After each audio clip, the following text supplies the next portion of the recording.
नमस्कार मित्रांनो, महाराष्ट्र सरकारने 1 एप्रिल 2019 पूर्वी नोंदणीकृत सर्व जुन्या वाहनासाठी HSRP नंबर प्लेट बसवणे बंधनकारक केले आहे.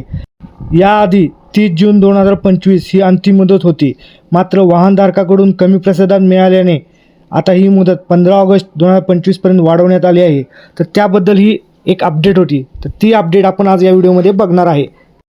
तत्पूर्वी तुम्ही जर चॅनलवर नवीन असाल तर चॅनलला सबस्क्राईब करा, व्हिडिओला लाईक करा. त्यानंतर मग व्हिडिओ सुरू करूया. तर आज जे आपण वृत्त बघणार आहे ते महासंवाद माहिती व जनसंपर्क महासचिवालय महाराष्ट्र या वृत्तपत्रातले आहे.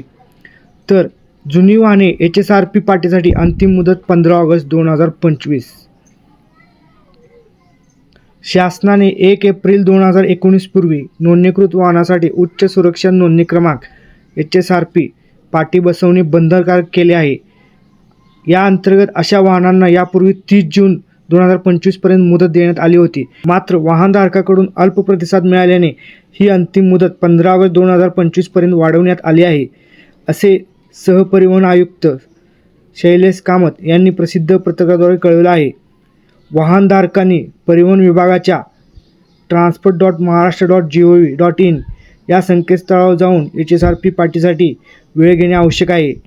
ही वेळ 15 ऑगस्ट 2025 पूर्वी घेतल्यास संबंधित वाहनावर कोणतीही कारवाई होणार नाही.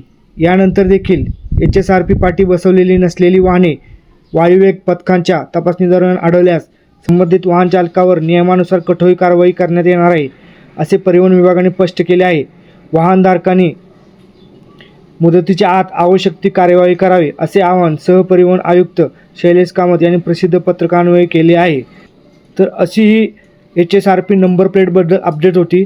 अशाच नवनवीन अपडेटसाठी चॅनलला सबस्क्राईब करा, व्हिडिओला लाईक करा.